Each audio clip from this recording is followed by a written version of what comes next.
நம்ம வீடு நல்ல அதிர்வலையோட இருக்கணும் அப்படின்னு சொன்னா நம்ம வீட்டினுடைய நிலைவாசல் பகுதியில நிறைய நல்ல விஷயங்கள் தொடர்ந்து செய்யணும்.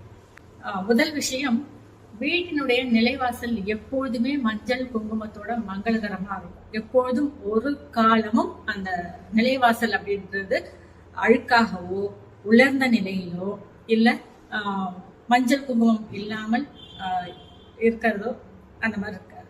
எப்போதுமே நல்ல பளபளன்னு பளிச்சுன்னு இருக்கும் இந்த நிலைவாசல் அப்படிங்கிறது. வாசலுக்கு வெளியில இருக்கக்கூடிய மகாலட்சுமி முதல் கொண்டு அத்தனை நல்ல சக்திகளும் பிரபஞ்ச சக்திகளும் சேர்த்து நம்ம வீட்டுக்குள்ள வருவாங்க. அது மட்டும் இல்லாமல் நம்ம வீட்டு நிலைவாசல்ல சில விஷயங்கள் நாம செய்யும் பொழுது இன்னும் கூட நல்ல அதிர்வலை அப்படின்றது இருக்கும்.